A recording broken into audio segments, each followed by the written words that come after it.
Armas de guerra. Las fuerzas de élite alemanas.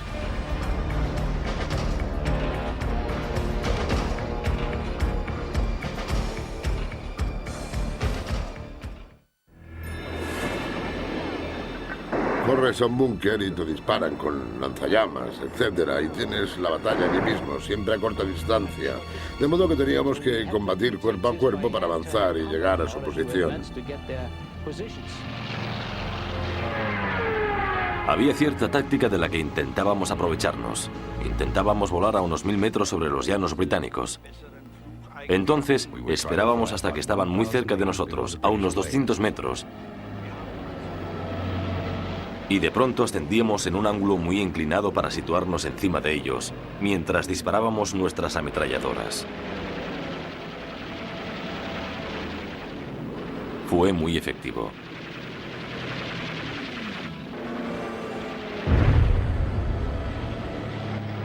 La fascinación que siente la gente, especialmente en Occidente, por el ejército alemán en la Segunda Guerra Mundial, nace de sus éxitos en combate.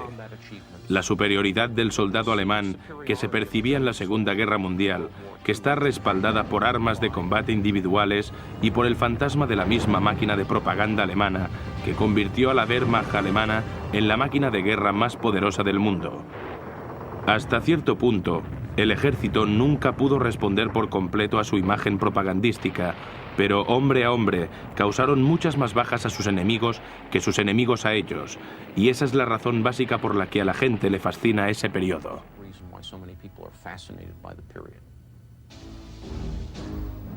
El Tratado de Versalles que firmaron los alemanes tras su derrota en la Primera Guerra Mundial restringía enormemente la economía alemana y hería su orgullo nacional.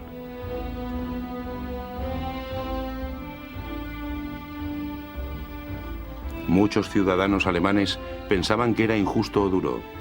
Hitler aprovechó aquella oportunidad para construir su máquina de guerra.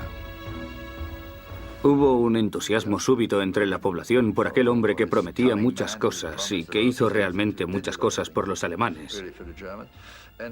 Y en el 34 o el 35 había un gran movimiento a favor de las juventudes hitlerianas. Y yo seguí aquel movimiento. Las juventudes hitlerianas eran como los Scouts en Inglaterra y América.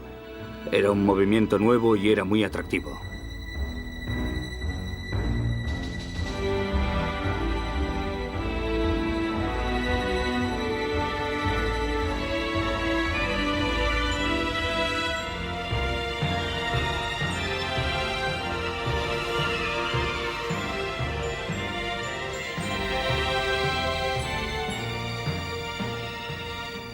Cuando Hitler subió al poder, la increíble máquina de propaganda que creó hizo que el servicio militar pareciera muy atractivo.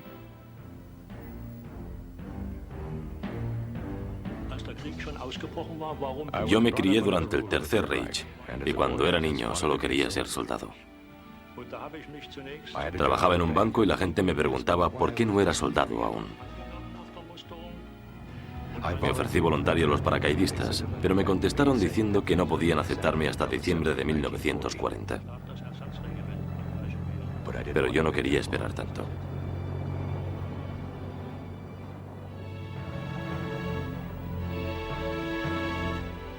Me ofrecí voluntario, como todos mis compañeros de clase, 15 de ellos, a principios de 1940. Porque pensábamos que nuestro país estaba en peligro y que teníamos que hacer algo por el país.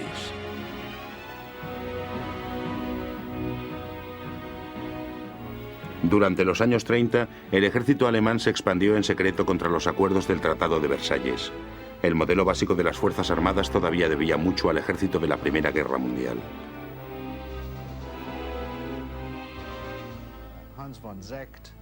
Cuando Hans von Sack reformó y reorganizó el ejército alemán después de la Primera Guerra Mundial, decidió crear un ejército que fuera todo él un ejército de élite. Los parámetros de la formación serían superiores, los parámetros de los oficiales y suboficiales serían muy altos. Cuando empezó la Segunda Guerra Mundial, aproximadamente una cuarta parte o un tercio del ejército alemán podía considerarse fuerzas de élite si se cuentan las divisiones blindadas, las divisiones motorizadas, las divisiones de montaña y las de paracaidistas. Y los combates más fuertes los hacen esas fuerzas en 1939-1940.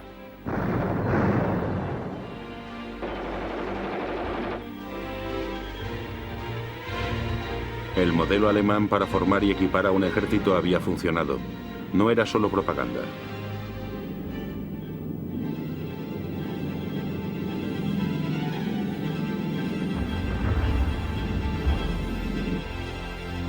La potencia del ejército alemán era superior a la de todos sus primeros enemigos y se extendió rápidamente a muchas partes del mundo.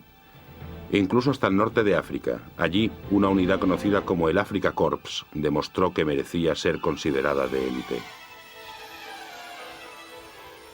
El Afrika Korps es sin duda la más famosa de todas las formaciones alemanas. Aunque muchas personas la consideran una unidad de élite, y de hecho su historial de combate lo confirma, inicialmente era simplemente una reunión de divisiones alemanas que sobraban y que se reunieron apresuradamente en un intento de apuntalar la ocupación italiana de Libia. El Afrika Korps era único porque teníamos que resolver todos los problemas por nosotros mismos en el desierto. No había refuerzos inmediatos. A causa de ello teníamos una gran camaradería, compartíamos hasta la última miga de pan con los amigos. Así fue como nos convertimos en un grupo de élite.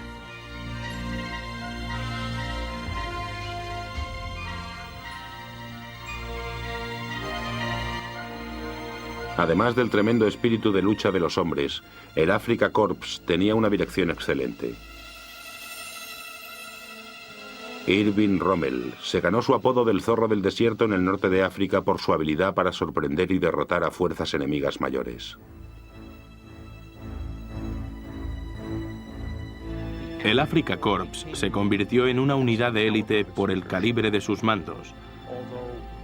Aunque no se le consideraba uno de los grandes estrategas de la guerra, las tácticas de Rommel eran insuperables. Fue pionero en el uso del cañón de 88 milímetros como arma de ataque y defensa en la guerra del desierto.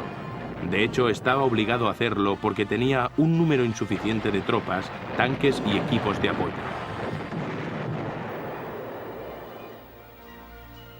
Con los hombres del Afrika Korps, Rommel obtuvo muchas victorias sobre los británicos a pesar de las duras condiciones del desierto.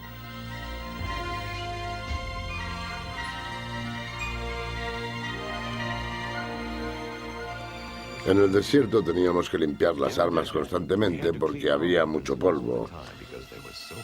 El calor era terrible. Pero el mayor problema era que nunca teníamos suficiente agua. Solo teníamos 1 litro de agua cada uno por día y la mitad era para la cocina, por tanto, era muy difícil.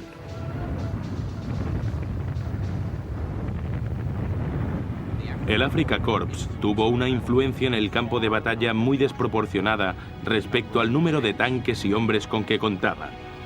De hecho, el Afrika Korps en sí solo duró unos meses. Muy pronto fueron absorbidas unidades italianas y se formó una unidad combinada italo-alemana que se convirtió en el ejército Panzer de África. Aquella fuerza combinada finalmente quedó atrapada en el desierto con el desembarco de los americanos por el oeste y el avance de los británicos por el este.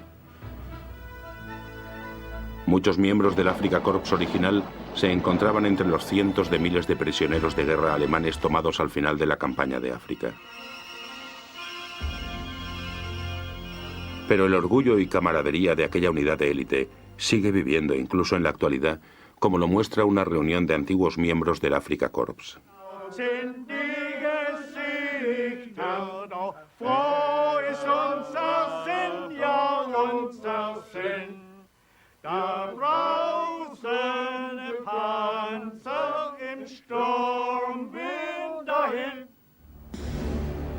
Las unidades Panzer del ejército alemán eran la auténtica columna vertebral de la máquina de guerra de Hitler. Las unidades blindadas eran el puño de hierro de los combates y superaban rápidamente a todos sus oponentes iniciales. Irónicamente, una de las mejores divisiones Panzer estaba en realidad bajo el control de la Luftwaffe. Aquella unidad era conocida como la División Panzer de Hermann Göring. La división de Hermann Göring era una de las unidades más inusuales de la guerra. En realidad no había una auténtica razón para que la Luftwaffe tuviera una división Panzer. Era un proyecto personal del mariscal Göring. Tenía un historial de combate admirable. Estaba extremadamente bien equipada. Era una de las unidades a las que los soldados alemanes eran más o menos ascendidos.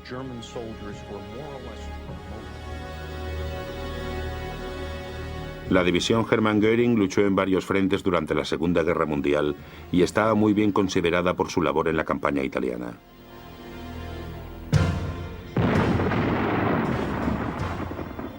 Gracias a la alta posición política de Göring, su división siempre estaba bien equipada.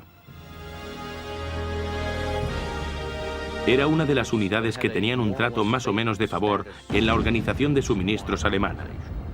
Sin duda se debía en parte a la influencia política del mariscal Göring. Por el hecho de que la unidad fuera tan efectiva en combate significaba que era importante mantenerla con buenos suministros y bien equipada, para que pudiera hacer el trabajo al que se le destinaba. Tenían su propia unidad orgánica de tanques Tigre, lo cual era suficiente para identificarla como unidad de élite, porque muy pocas divisiones tenían sus propios tanques Tigre. Los tanques Tigre y Panzer eran los más avanzados de Alemania. Con 60 toneladas, los Tigre podían superar a cualquier tanque de los aliados.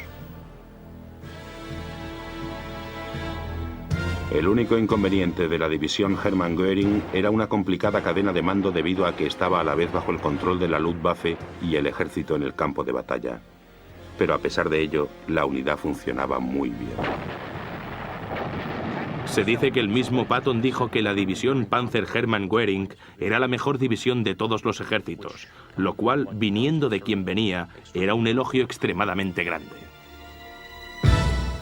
Otra unidad Panzer única y de élite era la Großdeutschland Division.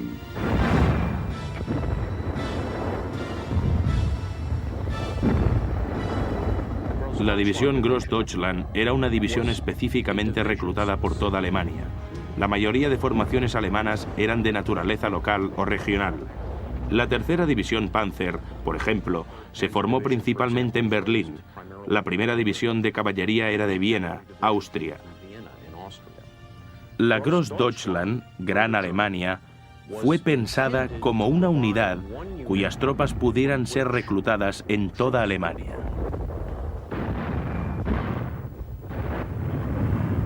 La Großdeutschland luchó principalmente en el frente oriental y participó en la ofensiva de Kirska en julio de 1943, la mayor batalla de tanques de toda la Segunda Guerra Mundial. Pensábamos que estábamos mejor entrenados que los rusos. No nos asustaba el hecho de que nos superasen en número. De hecho, en una batalla nuestros tanques destruyeron 22 tanques rusos.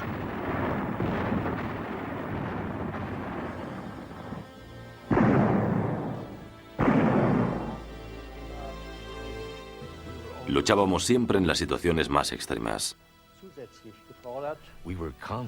Nos enfrentábamos constantemente a lo mejor de las tropas rusas. Por eso es por lo que pienso que la Großdeutschland es una división de élite.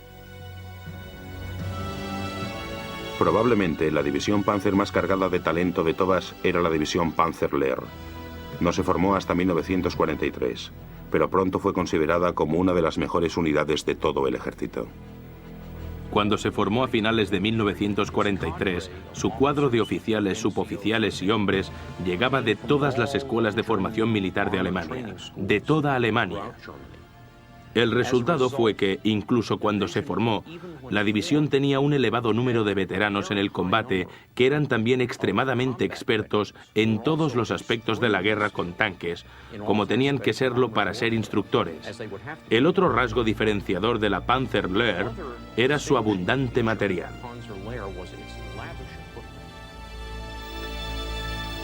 Las escuelas siempre tenían las armas más modernas, los tanques más modernos, etc. Y por eso es por lo que la Panzerlehr era quizá la división Panzer mejor equipada de Alemania al final de la guerra. Teníamos los tanques más modernos, teníamos tanques Panzer y tanques Tigre. Todo era muy moderno y muy útil. Desde que se formó hacia el final de la guerra, la Panzerlehr fue enviada al frente occidental antes del desembarco de Normandía, cuando los aliados estaban reuniendo sus fuerzas en Inglaterra. La unidad más fuerte que tenían los alemanes tras las playas de Normandía era la división Panzerlehr. No era una unidad corriente de la Wehrmacht y era, sin duda, la división más potente de que disponían los alemanes en el frente occidental en junio de 1944.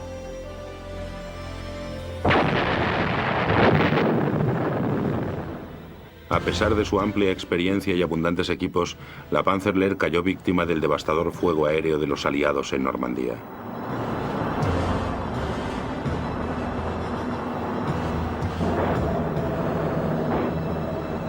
La mitad de la división quedó arrasada solo con un bombardeo de 120 bombarderos enemigos. Eran fuertes voladores que arrasaron la mitad de la división.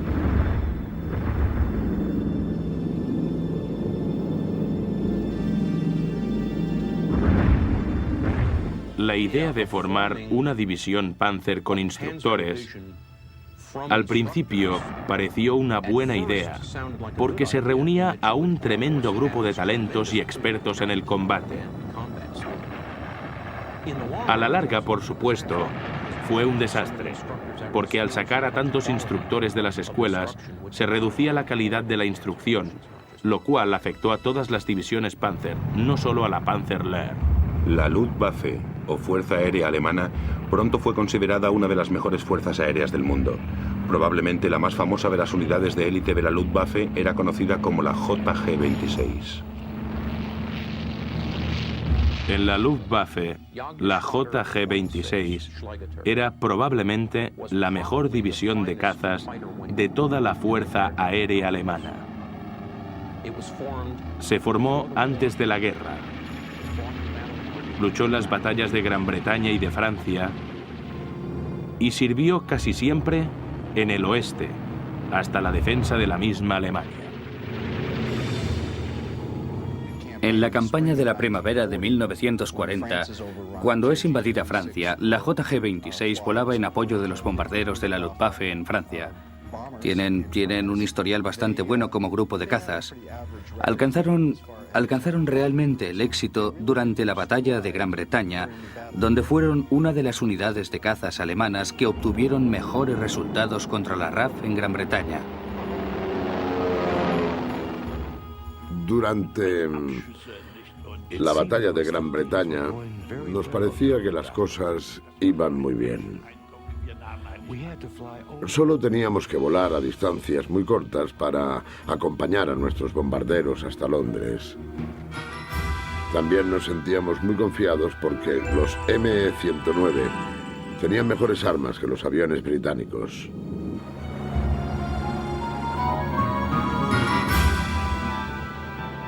Los pilotos de la JG-26 pronto se crearon un historial de combate bastante impresionante, aunque los pilotos pensaban que todavía quedaba cierta dosis de caballerosidad en la guerra aérea.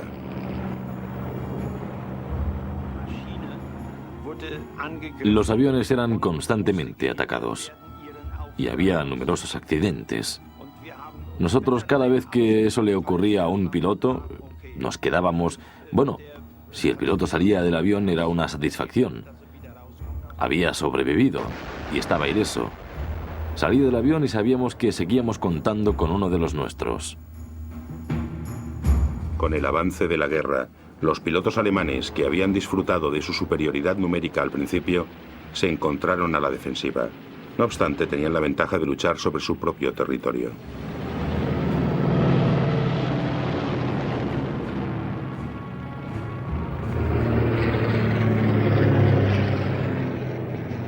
Los alemanes podían operar a corto alcance, mientras que la RAF, que tenía que cruzar el canal, estaba operando al límite de su alcance contra los alemanes.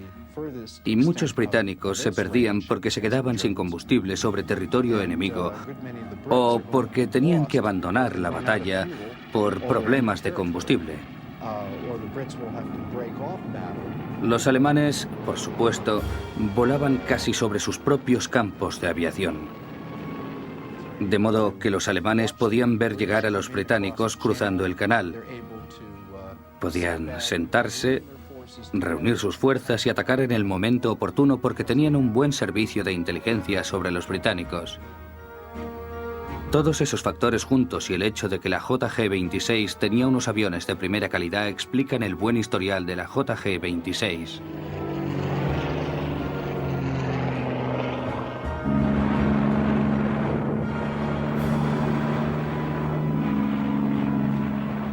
Parte del éxito de la JG-26 se debe al gran número de salidas que hicieron, aunque también hay que mencionar la valentía y destreza de sus pilotos.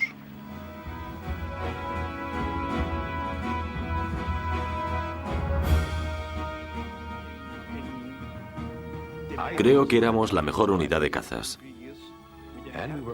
Y siempre nos enfrentábamos a adversarios muy expertos. Sé que si hubiéramos luchado en condiciones de más igualdad, lo habríamos hecho aún mejor. Pero al final había tantos aviones aliados que era muy difícil para nosotros.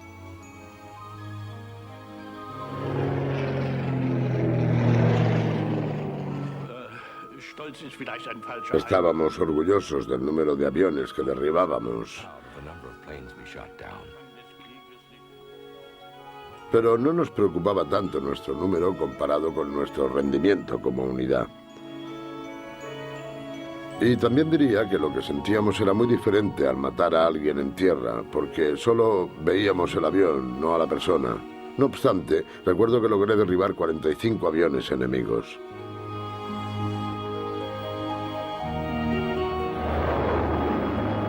Uno de los grupos de cazas más especiales de la Luftwaffe era conocido como el JV-44. Era una unidad creada hacia el final de la guerra y era un conjunto de algunos de los mejores pilotos de toda la Luftwaffe que pilotaban los nuevos aviones a reacción ME-262.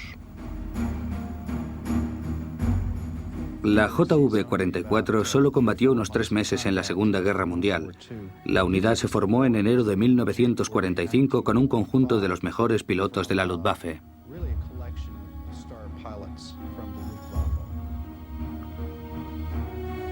La JV-44 fue formada por Adolf Galland, quien había sido miembro de la JG-26 y era jefe de la fuerza de cazas alemana. Debido a su excelente reputación, Galland logró atraer a muchos de los mejores pilotos de la Luftwaffe a la JV-44. La mayoría de pilotos de la JV-44 eran comandantes expertos y veteranos, y muchos de ellos tenían más de 100 victorias. Había un par que tenía más de 200. Eran extremadamente eficaces, aunque el mismo Galland admite que nunca llegaron a elaborar tácticas ideales para los ME-262. Esta unidad participó en muchas acciones en los primeros 3 meses de 1945. Hubo días en los que causaron considerables bajas a los aliados. No obstante, hubo muchas pérdidas y desgaste en la JV-44 en aquella fase de la guerra.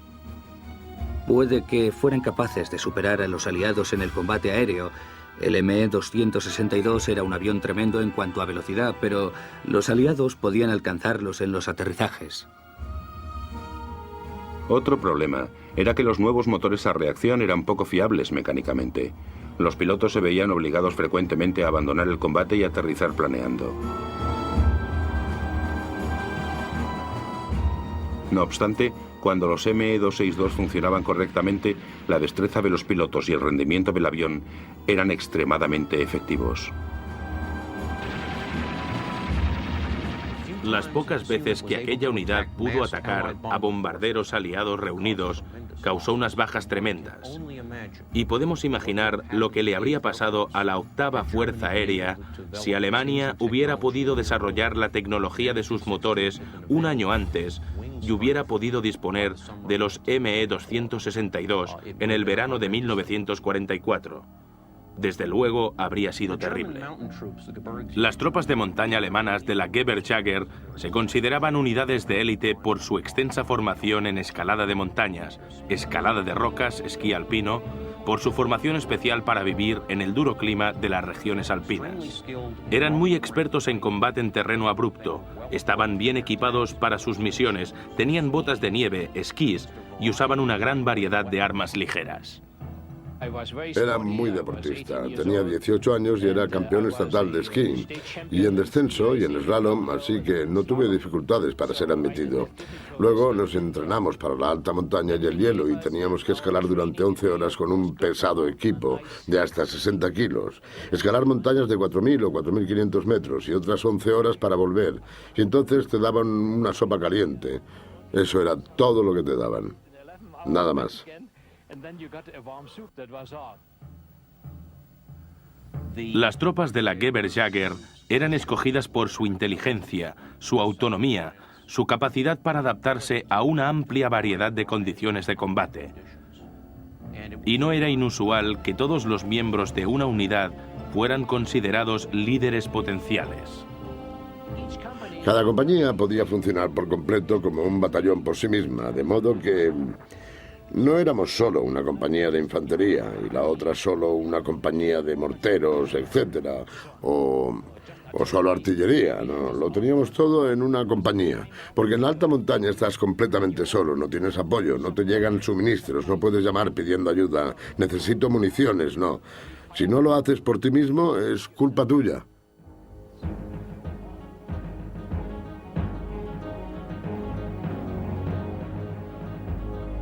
En una batalla en las montañas del Cáucaso, al sur de Rusia, la unidad de Wolfgang Seibt demostró la clase de valentía extrema necesaria para ganarse el estatus de élite. Estábamos completamente aislados y diezmados. Quedábamos unos 15 hombres y ya no teníamos municiones. Y recibí la orden de ir a la línea rusa y coger una ametralladora 32. La única que todavía estaba disponible y que todavía tenía municiones, pero el artillero estaba muerto. Así que fui arrastrándome y cuando me levantaba, me estaba inclinando para cogerla con la mano derecha y vi a unos 2 metros a un soldado soviético disparándome con su rifle. Y me disparó al corazón, tengo la cicatriz aquí. Y entonces fue cuando supe que tenía que hacerme el muerto, porque no dispararía a una persona muerta. Así que estaba gritando, cayendo hacia atrás, caí boca arriba y me comprimía la arteria radial para no morir desangrado, y con los ojos entreabiertos vi que daba la vuelta y se marchaba. Entonces me quité el cinturón, me lo até y cogí la ametralladora y volví arrastrándome. Perdimos 64 hombres en una tarde en nuestra compañía y aquello fue el fin de nuestra existencia. Entonces solo quedábamos 15 y yo soy uno de los 6 supervivientes. Toda la compañía, 380 hombres, fueron aniquilados en 8 semanas. Como muchas unidades de élite, las tropas de montaña sufrieron muchas bajas porque se les encargaban las misiones más difíciles. Otro problema común de las unidades especializadas era que fueron usadas como infantería regular a medida que el número de soldados alemanes disponibles empezó a reducirse con el avance de la guerra. No estoy seguro de que sintieran resentimiento por ser usados como infantería regular, aunque estoy seguro de que probablemente cuestionaban la sabiduría de desmembrar unidades de élite especializadas con habilidades particulares para luchar como infantería regular, aunque aquello era un problema de toda la Wehrmacht, desde las SS al ejército e incluso de la Luftwaffe. Los altamente especializados paracaidistas de las Fuerzas Armadas alemanas estaban bajo el control de la Luftwaffe. Eran usados frecuentemente como infantería regular, aunque también tuvieron muchos éxitos espectaculares como tropas aerotransportadas en diferentes escenarios de la guerra.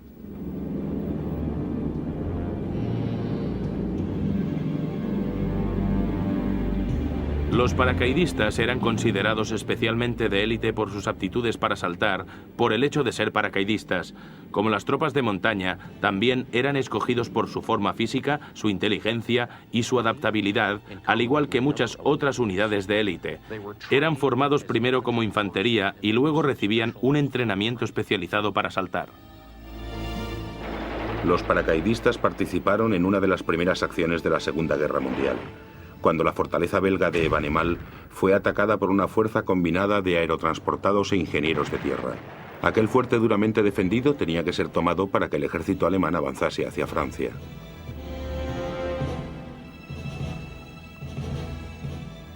Era una fuerza de asalto compuesta en gran parte por ingenieros paracaidistas cuyo objetivo era tomar el fuerte y destruir las fortificaciones que no podían tomar por otros medios. Fue extremadamente efectivo. Los belgas nunca pensaron que los alemanes pudieran tomar el fuerte porque se consideraba inexpugnable.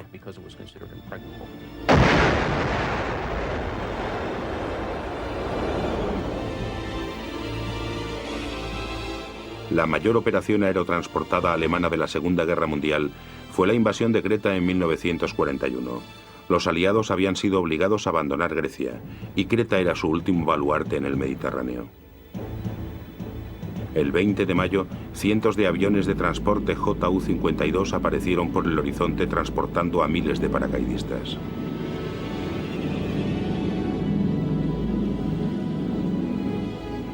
Las tropas aerotransportadas empezaron a aterrizar por toda la isla sufriendo muchas bajas causadas por los británicos cuando descendían. Finalmente, las tropas alemanas tomaron el principal campo de aviación de la isla y gradualmente obligaron a los aliados a abandonarla. La misión fue un gran éxito, pero también muy costosa. Los paracaidistas sufrieron grandes pérdidas, no solo de hombres y equipos, sino también de aviones. Y aunque el general Studen elogió a sus hombres por el éxito de la toma de sus objetivos en la isla de Creta, los alemanes no volvieron a organizar un asalto totalmente aerotransportado nunca más. Se había demostrado que era demasiado costoso para unas tropas altamente especializadas y con una formación muy cara. La actuación de los paracaidistas alemanes siguió siendo admirable durante el resto de la guerra. No obstante, ahora estaban confinados a luchar como infantería regular, principalmente en posiciones defensivas, en lugar de en su función más especializada. Fueron unos de los combatientes más duros para los aliados en los combates de Normandía, pero su más famosa defensa fue la de Monte Cassino, en Italia.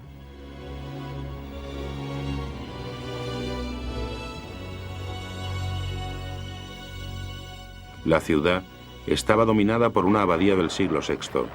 Los aliados no podían avanzar hacia Roma mientras los alemanes estuvieran en los altos que rodeaban la ciudad. Finalmente, se tomó la decisión de reducir el monasterio a escombros. No obstante, los tenaces paracaidistas alemanes simplemente usaron como fortaleza los escombros que quedaron e impidieron cualquier avance aliado durante meses, encontrándose en una inferioridad numérica absoluta. El general británico Alexander dijo en Monte Cassino que la primera división Panzer de paracaidistas era la mejor división de cualquier ejército en cualquier frente, y desde luego es un gran elogio. Probablemente, la más controvertida de todas las unidades militares alemanas era la SS, o Schutzstaffel. La SS se creó como unidad de guardaespaldas y policías de élite para el partido nazi en 1925. No obstante, cuando empezó la Segunda Guerra Mundial, la SS había sido dividida en dos ramas diferentes. La SS Allgemeine, que seguía funcionando como unidad de policía interna, y la SS Waffen, unidades de combate en primera línea. La SS Waffen, especialmente a medida que avanzaba la guerra, tendía a identificarse cada vez más con el ejército alemán regular.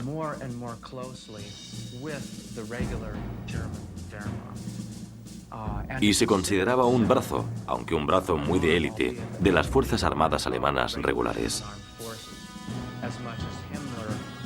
A pesar de que Himmler quería convertir a las SS armadas, en la vanguardia ideológica del nacionalsocialismo, algo en lo que no tuvo éxito.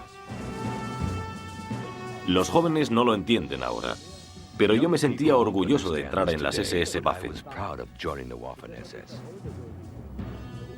En aquella época tenían una buena reputación, pero actualmente, cuando se oye nombrar las SS, se asocia a muchas cosas terribles.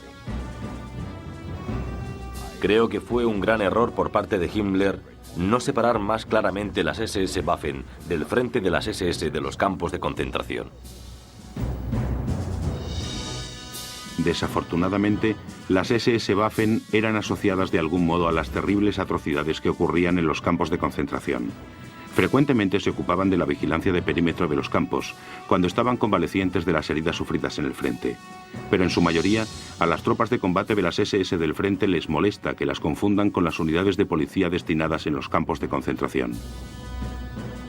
Yo diría que la mayoría de veteranos de las SS se sienten resentidos porque el alto mando alemán, especialmente el alto mando de las SS Waffen y las SS Allgemeine al mando de Himmler, organizasen las cosas de manera que había unos vínculos fuertes, casi inextricables, entre el sistema de campos de concentración y las unidades de combate de las SS Waffen. Los veteranos de las SS piensan que fueron soldados que luchaban por su país, no criminales de guerra, y estoy seguro de que la mayoría se sienten así. Al principio de la guerra solo había un puñado de divisiones de SS Waffen y todas ellas se sentían orgullosas de la pureza de su ascendencia germana. No obstante, cuando el número de soldados alemanes empezó a descender hacia el final de la guerra, las SS se ampliaron rápidamente. La calidad de los hombres empezó a descender, se admitía a extranjeros y llegó a haber 38 divisiones de SS.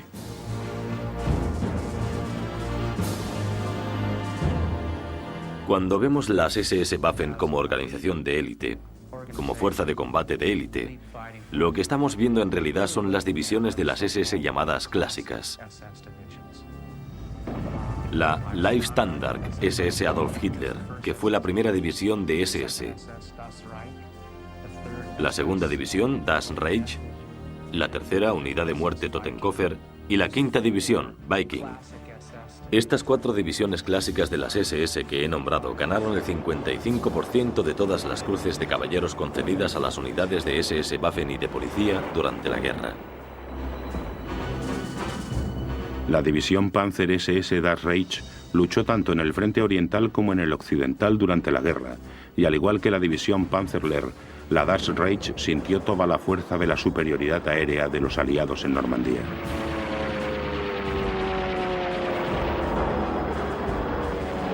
Había dos filosofías cuando empezaron aquellos enormes ataques aéreos. O saltar del carro y meterse debajo de él, o seguir dentro. Desde luego la mayoría saltaron.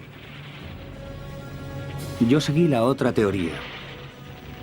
Pensábamos que el lugar más seguro era el interior. Una de las divisiones de SS más especiales también luchó en Normandía, la 12ª, o División Hitler.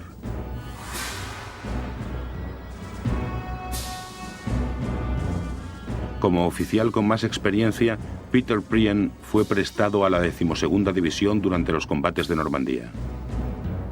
No tuve ninguna duda. Digamos que durante el combate todos somos iguales. Y a nosotros ellos nos parecían justos. Todos tenían 18, 19 o 20 años. Por tanto, estaban llenos de valor. Eran una unidad de combate fantástica. No hay duda de que algunas de las divisiones de SS de primera línea participaron en crímenes de guerra contra civiles y soldados aliados, especialmente en el frente oriental, donde ambos bandos lucharon de manera muy brutal. A causa de aquellos crímenes y los despreciables objetivos del régimen nazi, muchos veteranos alemanes que lucharon atendiéndose a las reglas de la guerra siguen sufriendo actualmente. Viven en un país que todavía está intentando asimilar sus experiencias en la Segunda Guerra Mundial.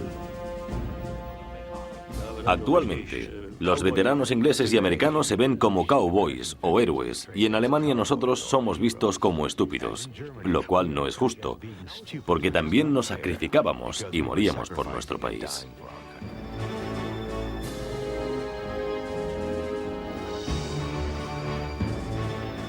Al final, la máquina de guerra de Hitler simplemente se quedó sin hombres y sin material, pero el espíritu de lucha de las fuerzas de élite alemanas continuó hasta los últimos días. Una y otra vez, casi hasta el final de la guerra, demostró su capacidad de recuperación. Cuando acabó la lucha en Normandía, el ejército alemán del oeste no tenía más de 100 tanques, en septiembre de 1944. Aún así, en diciembre de 1944, fueron capaces de lanzar, durante la batalla del Bulge, una ofensiva tremenda que pilló a los aliados totalmente con la guardia baja. Y fue algo que los aliados pensaban que los alemanes nunca podrían haber hecho con aquella fuerza, y en aquel momento, dadas las bajas que habían sufrido. Era más un ejército desgastado en la guerra de desgaste que vencido por la fuerza de las armas. Nunca estuvo tan bien aprovisionado como la mayoría de los aliados, especialmente después de 1943.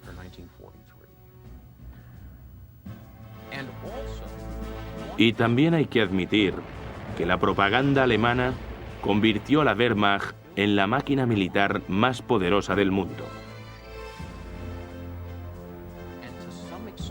Y hasta cierto punto, el fantasma de esa influencia todavía pende sobre el historial del ejército alemán en la Segunda Guerra Mundial.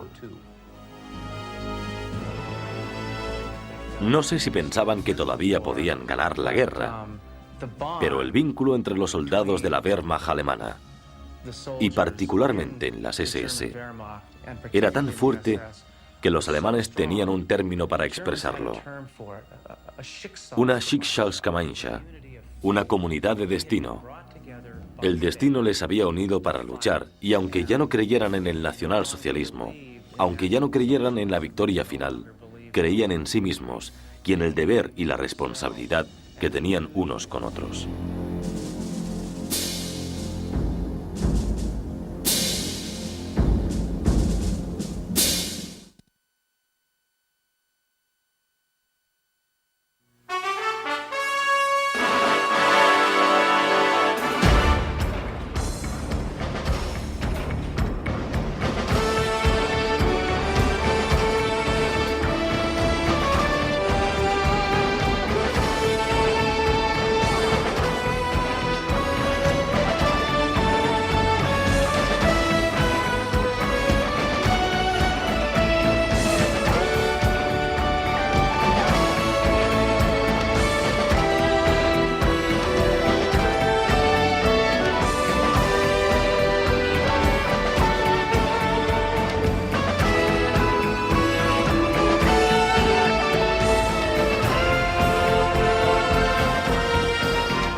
Esta serie está dedicada a los hombres y mujeres de la Cámara de Combate y a todos los valientes fotógrafos militares de todos los países cuyo trabajo ha ayudado a conservar la historia visual de las Fuerzas Armadas.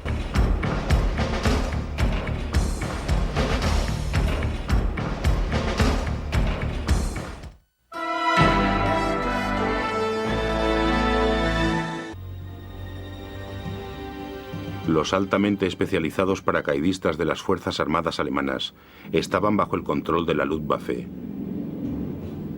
Eran usados frecuentemente como infantería regular, aunque también tuvieron muchos éxitos espectaculares como tropas aerotransportadas en diferentes escenarios de la guerra.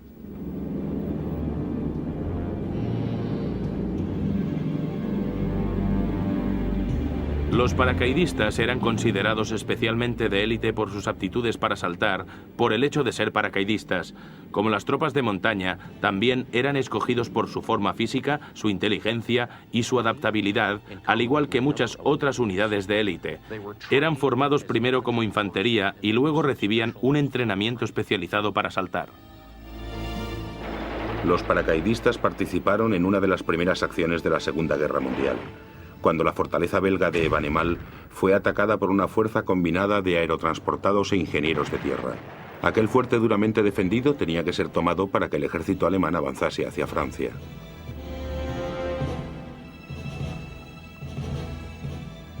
Era una fuerza de asalto compuesta en gran parte por ingenieros paracaidistas cuyo objetivo era tomar el fuerte y destruir las fortificaciones que no podían tomar por otros medios.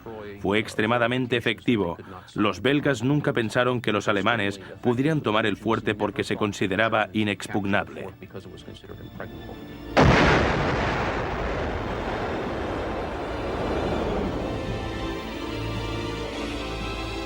La mayor operación aerotransportada alemana de la Segunda Guerra Mundial fue la invasión de Creta en 1941. Los aliados habían sido obligados a abandonar Grecia, y Creta era su último baluarte en el Mediterráneo. El 20 de mayo, cientos de aviones de transporte Ju-52 aparecieron por el horizonte transportando a miles de paracaidistas.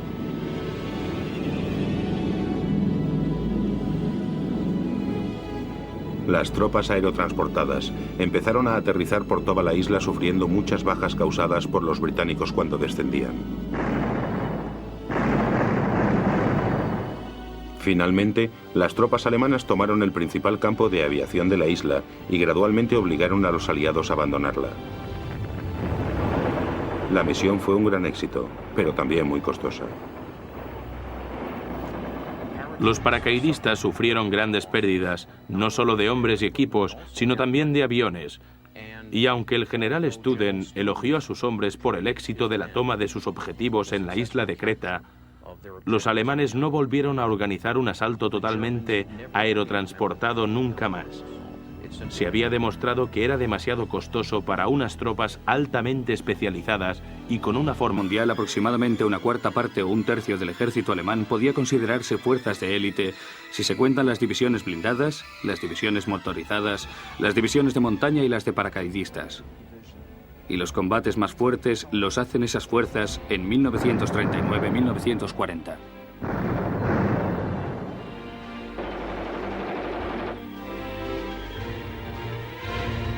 El modelo alemán para formar y equipar a un ejército había funcionado.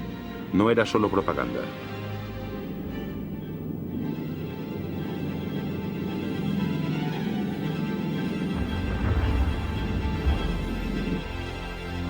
La potencia del ejército alemán era superior a la de todos sus primeros enemigos y se extendió rápidamente a muchas partes del mundo.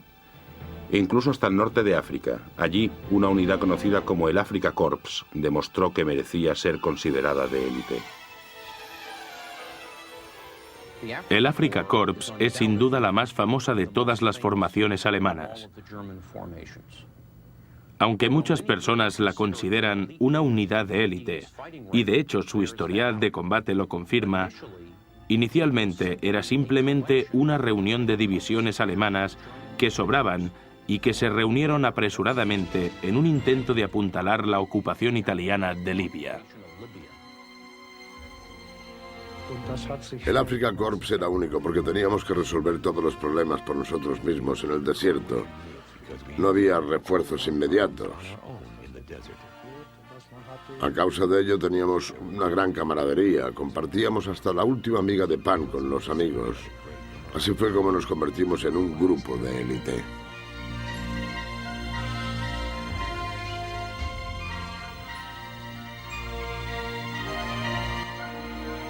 Además del tremendo espíritu de lucha de los hombres, el Afrika Korps tenía una dirección excelente.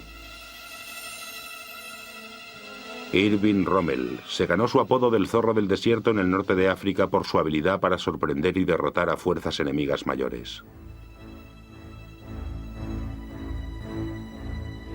El Afrika Korps se convirtió en una unidad de élite por el calibre de sus mandos. Aunque no se le consideraba uno de los grandes estrategas de la guerra, las tácticas de Rommel eran insuperables. Fue pionero en el uso del cañón de 88 milímetros como arma de ataque y defensa en la Guerra del Desierto. De hecho, estaba obligado a hacerlo porque tenía un número insuficiente de tropas, tanques y equipos de apoyo.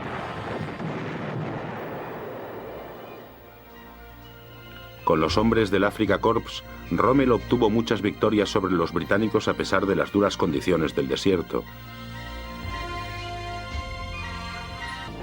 Los paracaidistas participaron en una de las primeras acciones de la Segunda Guerra Mundial, cuando la fortaleza belga de Evenemal fue atacada por una fuerza combinada de aerotransportados e ingenieros de tierra.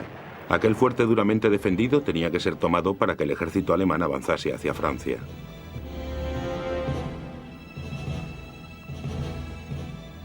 Era una fuerza de asalto compuesta en gran parte por ingenieros paracaidistas cuyo objetivo era tomar el fuerte y destruir las fortificaciones que no podían tomar por otros medios. Fue extremadamente efectivo. Los belgas nunca pensaron que los alemanes pudieran tomar el fuerte porque se consideraba inexpugnable.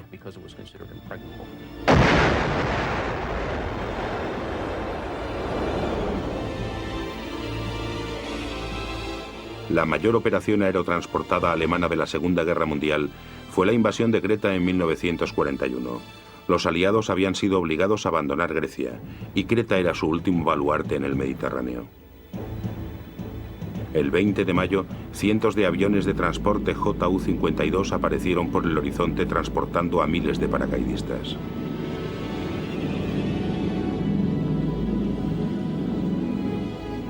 Las tropas aerotransportadas empezaron a aterrizar por toda la isla sufriendo muchas bajas causadas por los británicos cuando descendían.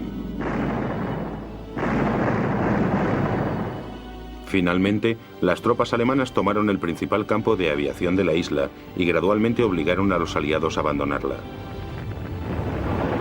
La misión fue un gran éxito, pero también muy costosa. Los paracaidistas sufrieron grandes pérdidas, no solo de hombres y equipos, sino también de aviones. Y aunque el general Studen elogió a sus hombres por el éxito de la toma de sus objetivos en la isla de Creta, los alemanes no volvieron a organizar un asalto totalmente aerotransportado nunca más. Se había demostrado que era demasiado costoso para unas tropas altamente especializadas y con una formación muy cara. La actuación de los paracaidistas alemanes siguió siendo admirable durante el resto de la guerra. No obstante, ahora estaban confinados a luchar como infantería regular, principalmente en posiciones defensivas, en lugar de en su función más especializada. Fueron unos de los combatientes más duros para los aliados en los combates de Normandía, pero su más famosa defensa fue la de Monte Cassino, en Italia.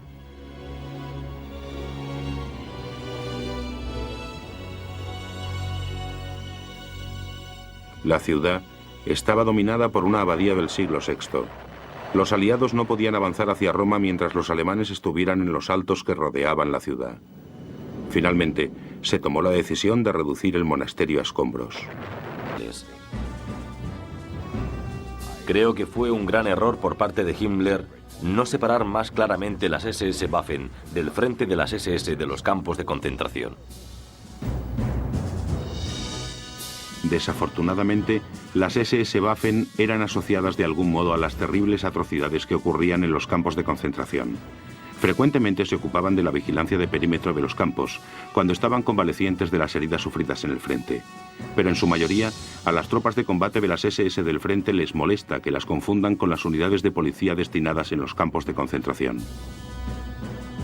Yo diría que la mayoría de veteranos de las SS se sienten resentidos porque el alto mando alemán, especialmente el alto mando de las SS-Waffen y las SS Algamina al mando de Himmler, organizasen las cosas de manera que había unos vínculos fuertes, casi inextricables, entre el sistema de campos de concentración y las unidades de combate de las SS-Waffen. Los veteranos de las SS piensan que fueron soldados que luchaban por su país, no criminales de guerra, y estoy seguro de que la mayoría se sienten así. Al principio de la guerra solo había un puñado de divisiones de SS-Waffen y todas ellas se sentían orgullosas de la pureza de su ascendencia germana. No obstante, cuando el número de soldados alemanes empezó a descender hacia el final de la guerra, las SS se ampliaron rápidamente. La calidad de los hombres empezó a descender, se admitía a extranjeros y llegó a haber 38 divisiones de SS.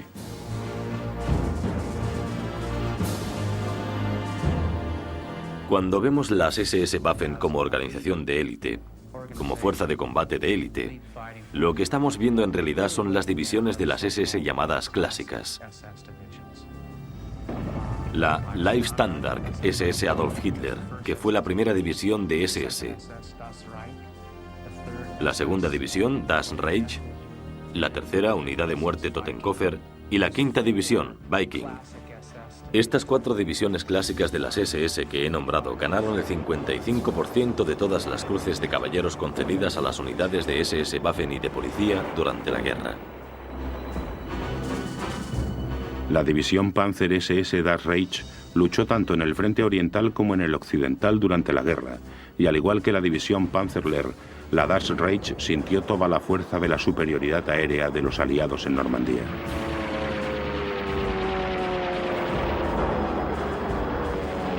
Había 2 filosofías cuando empezaron aquellos enormes ataques aéreos. O saltar del carro y meterse debajo de él, o seguir dentro. Desde luego la mayor. Con el avance de la guerra, los pilotos alemanes, que habían disfrutado de su superioridad numérica al principio, se encontraron a la defensiva. No obstante, tenían la ventaja de luchar sobre su propio territorio.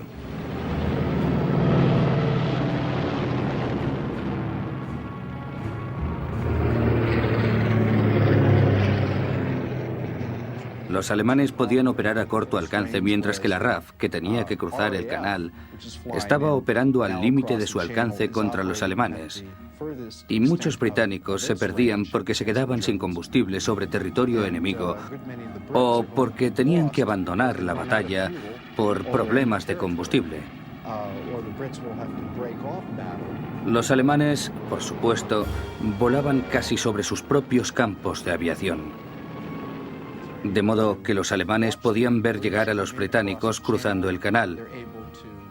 Podían sentarse, reunir sus fuerzas y atacar en el momento oportuno porque tenían un buen servicio de inteligencia sobre los británicos. Todos esos factores juntos y el hecho de que la JG-26 tenía unos aviones de primera calidad explican el buen historial de la JG-26.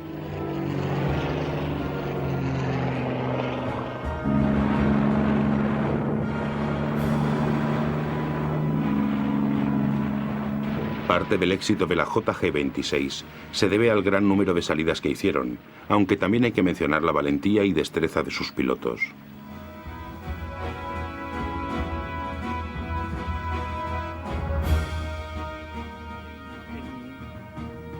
Creo que éramos la mejor unidad de cazas.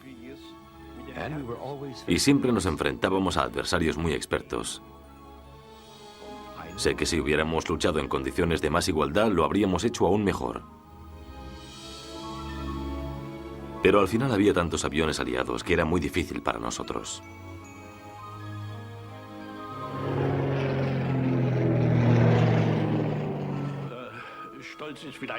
Estábamos orgullosos del número de aviones que derribábamos. Pero no nos preocupaba tanto nuestro número comparado con nuestro rendimiento como unidad.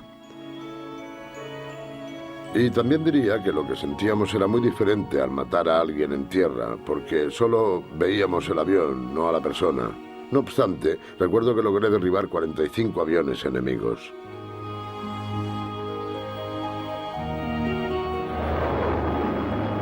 Uno de los grupos de cazas más especiales de la Luftwaffe era conocido como el JV-44.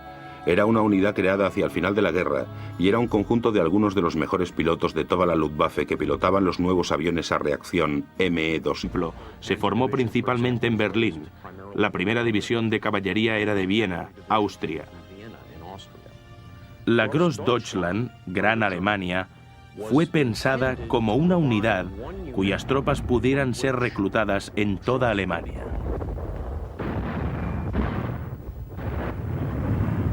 La Großdeutschland luchó principalmente en el frente oriental y participó en la ofensiva de Kirska en julio de 1943, la mayor batalla de tanques de toda la Segunda Guerra Mundial.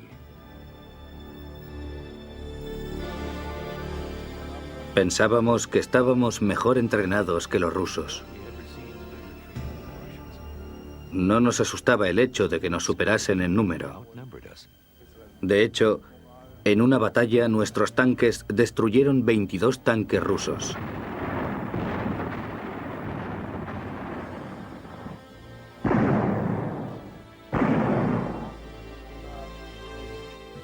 Luchábamos siempre en las situaciones más extremas. Nos enfrentábamos constantemente a lo mejor de las tropas rusas. Por eso es por lo que pienso que la Großdeutschland es una división de élite. Probablemente la división Panzer más cargada de talento de todas era la división Panzerlehr. No se formó hasta 1943, pero pronto fue considerada como una de las mejores unidades de todo el ejército. Cuando se formó a finales de 1943, su cuadro de oficiales, suboficiales y hombres llegaba de todas las escuelas de formación militar de Alemania, de toda Alemania. El resultado fue que, incluso cuando se formó, la división tenía un elevado número de veteranos en el combate que eran también extremadamente expertos en todos los aspectos de la guerra con tanques, como tenían que serlo para ser instructores. El otro rasgo diferenciador de la Panzerlehr era su abundante material.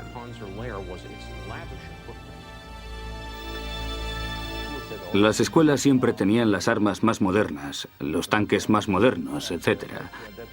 Y por eso es por lo que la Panzerlehr era quizá la división Panzer mejor equipada de Alemania al final de la guerra. Teníamos los tanques más modernos, teníamos tanques Panzer y tanques Tigre. Todo era muy moderno y muy útil. Desde que se formó hacia el final de la guerra, la Panzerlehr fue enviada al frente occidental antes del desembarco de Normandía, cuando los aliados estaban reuniendo sus fuerzas en Inglaterra. La unidad más fuerte que tenían los alemanes tras las playas de Normandía era la división Panzerlehr. No era una unidad corriente de la Wehrmacht y era, sin duda, la división más potente de que disponían los alemanes en el frente occidental en junio de 1900. Estoy seguro de que la mayoría se sienten así. Al principio de la guerra solo había un puñado de divisiones de SS Waffen y todas ellas se sentían orgullosas de la pureza de su ascendencia germana. No obstante, cuando el número de soldados alemanes empezó a descender hacia el final de la guerra, las SS se ampliaron rápidamente. La calidad de los hombres empezó a descender, se admitía a extranjeros y llegó a haber 38 divisiones de SS.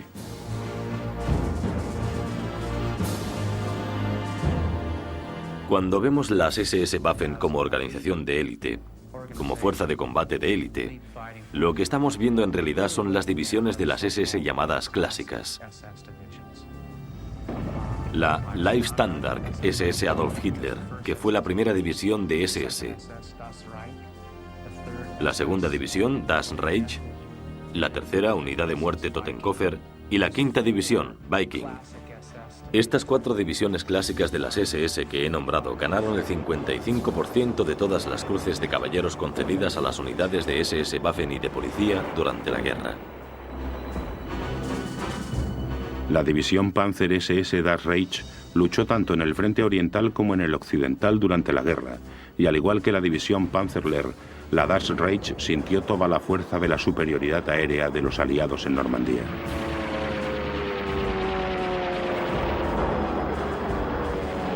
Había dos filosofías cuando empezaron aquellos enormes ataques aéreos. O saltar del carro y meterse debajo de él, o seguir dentro. Desde luego la mayoría saltaron. Yo seguí la otra teoría. Pensábamos que el lugar más seguro era el interior. Una de las divisiones de SS más especiales también luchó en Normandía, la 12ª, o División Hitler.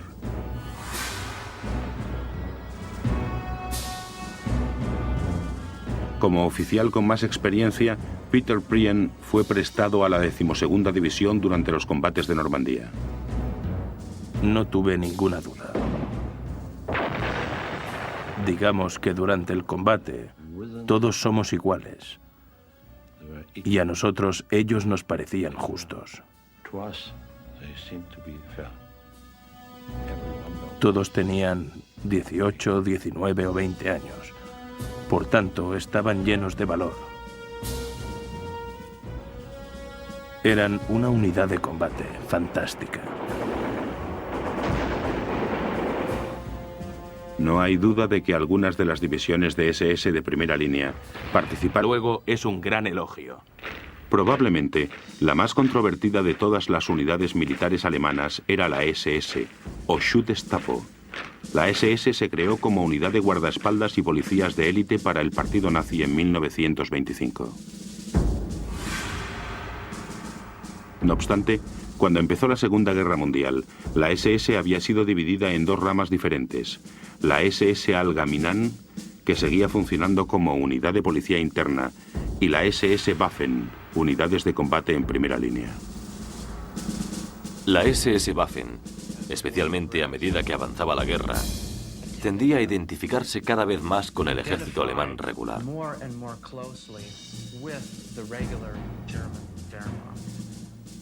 Y se consideraba un brazo, aunque un brazo muy de élite, de las Fuerzas Armadas alemanas regulares.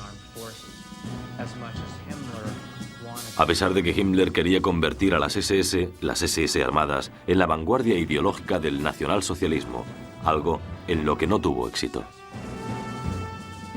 Los jóvenes no lo entienden ahora, pero yo me sentía orgulloso de entrar en las SS Waffen. En aquella época tenían una buena reputación, pero actualmente, cuando se oye nombrar las SS, se asocia a muchas cosas terribles. Creo que fue un gran error por parte de Himmler no separar más claramente las SS Waffen del frente de las SS de los campos de concentración. Desafortunadamente, las SS Waffen eran asociadas de algún modo a las terribles atrocidades que ocurrían en los campos de concentración. Frecuentemente se ocupaban de la vigilancia de perímetro de los campos, cuando estaban convalecientes de las heridas sufridas en el frente.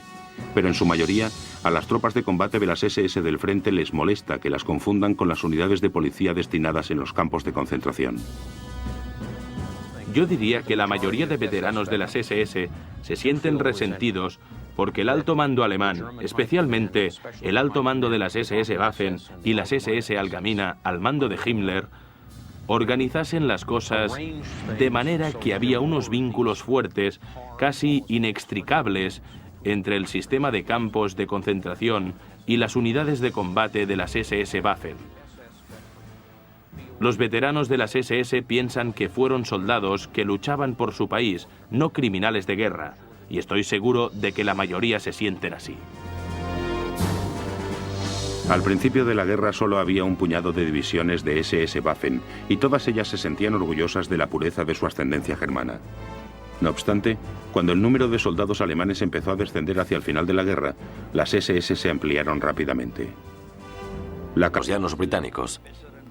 Entonces, esperábamos hasta que estaban muy cerca de nosotros, a unos 200 metros. Y de pronto ascendíamos en un ángulo muy inclinado para situarnos encima de ellos, mientras disparábamos nuestras ametralladoras. Fue muy efectivo.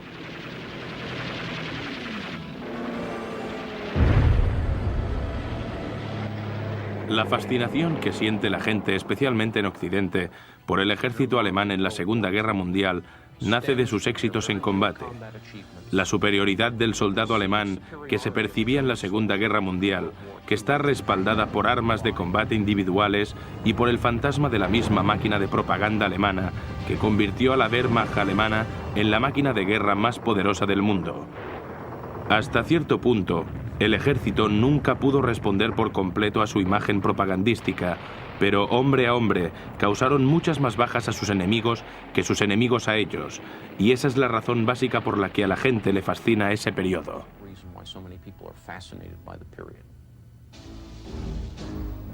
El Tratado de Versalles que firmaron los alemanes tras su derrota en la Primera Guerra Mundial restringía enormemente la economía alemana y hería su orgullo nacional.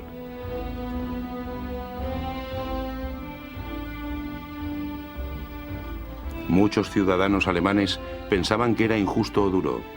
Hitler aprovechó aquella oportunidad para construir su máquina de guerra.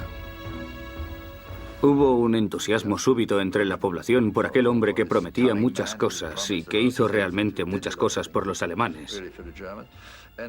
Y en el 34 o el 35 había un gran movimiento a favor el de las juventudes hitlerianas. Y yo seguí aquel movimiento.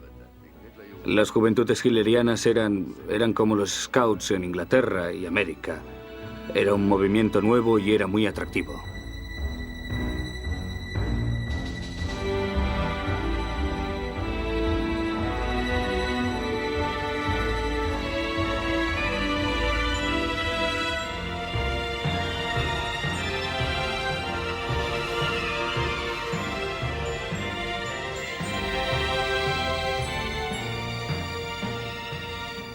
Cuando Hitler subió al poder, la increíble máquina de propaganda que creó hizo que el servicio militar pareciera muy atractivo.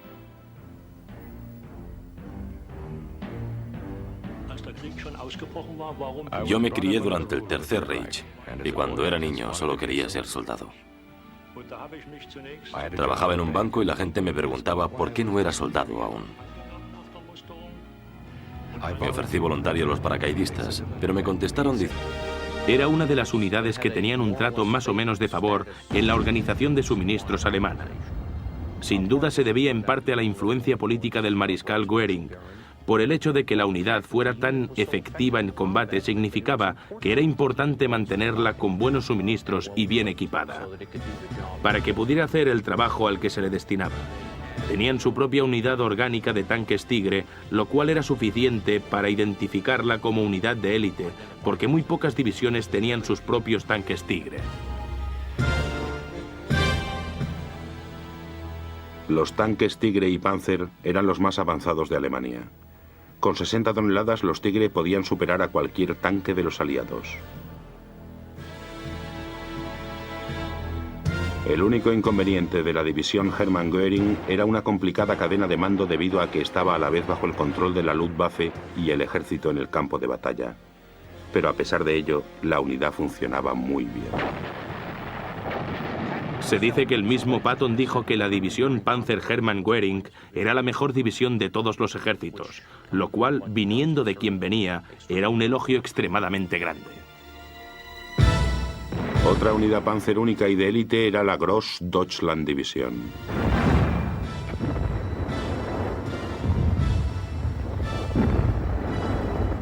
La división Großdeutschland era una división específicamente reclutada por toda Alemania. La mayoría de formaciones alemanas eran de naturaleza local o regional. La tercera división Panzer, por ejemplo, se formó principalmente en Berlín. La primera división de caballería era de Viena, Austria. La Großdeutschland, Gran Alemania, fue pensada como una unidad cuyas tropas pudieran ser reclutadas en toda Alemania.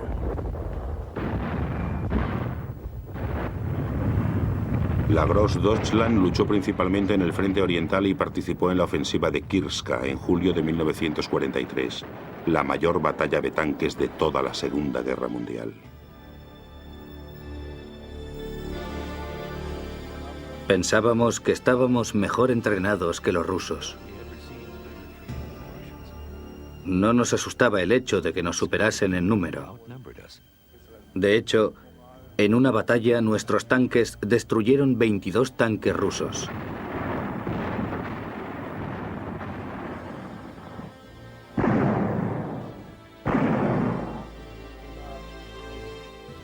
Luchábamos siempre en las situaciones más extremas.